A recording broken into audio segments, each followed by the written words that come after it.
Well, pepper spray has long been used as a non-deadly way to disarm an attacker, but using it in a crowd, as we know, could be kind of dangerous. Just last month, 32 students and staff were hospitalized after being exposed to pepper spray when it was deployed to stop a fight at a Florida high school. And now one former Minnesota teacher has invented an alternative that he says can safely be used inside a classroom.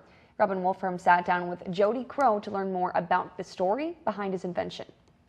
So Jody, thank you so much for joining us today. We really appreciate this. So tell me, first of all, before we get into the mechanics of it, what inspired you to come up with something like this? Well, 60 years ago, October 5th, a shooter came into my hometown school of Grand Rapids, Minnesota, and he wounded a student, and he killed an administrator by the name of Forrest L. Wiley. And I was in 9th grade.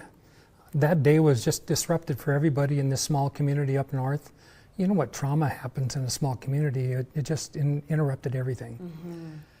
When I graduated from high school, I was not aware I was going to get it, but I received an award, a Forrest L. Wiley Award. The students in our class, we had 440 kids in our class, and they selected me as a Good Citizenship Award. Oh, wonderful. So I treasure that, not just because the students selected me, but because it had Forrest L. Wiley's name on it. I had no idea at that time how that was going to impact me the rest of my life. Right? So later on, when I got into education, I was a teacher, and then I was an elementary teacher, then I was a middle school teacher, and then I became a principal.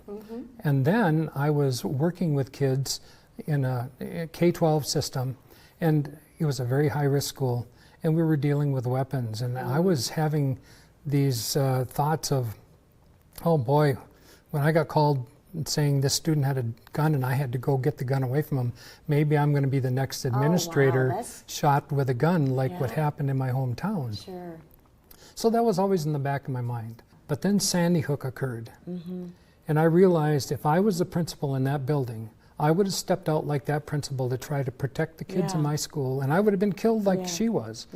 And I'm thinking, how can we protect inside of buildings when a shooter breaches the access controls, which he did there, and he got into the building, he took over control of the building, anybody who tried to stop him, he killed, and then he trapped kids in a room and he killed them in a room. Horrific. And that's happened multiple times where the shooter breaches the access controls, gets into the building, takes over control, and traps people and then kills them.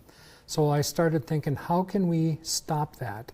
And that was the genesis of my company, where I said, I've got an idea.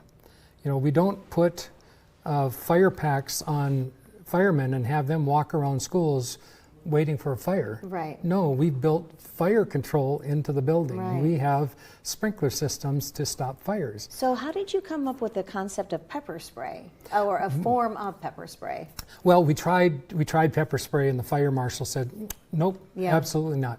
Because with pepper spray, once it's sprayed inside of a building, what they told me, they would have to bring 30 triage tents, and every kid who got overwhelmed with it, they'd have them in a triage tent and send them to the hospital. So they said, you can't use pepper spray.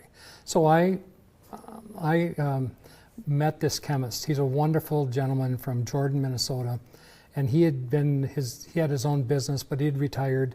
He found out about what we were doing, and he said, how can I help? And I said, Oliver, we need something that is strong enough to stop an active shooter, safe enough to spray on a 6-year-old kid if we need to. And if the spray is over, if I'm the principal, I need to go in there and get that gun away from that incapacitated person. And then fourthly, we need to clean it up because we need to get back to school. And Oliver came up with the chemical. And Jody just described that invention right there, and it's pretty spectacular. So we're going to air what that is coming up tomorrow in part 2 of Robin's interview with Jody Crow. Plus, one of us here at ABC6, we take on the Repulse spray, and we're going to show you how they did. Tune in tomorrow again for part 2. You won't want to miss it.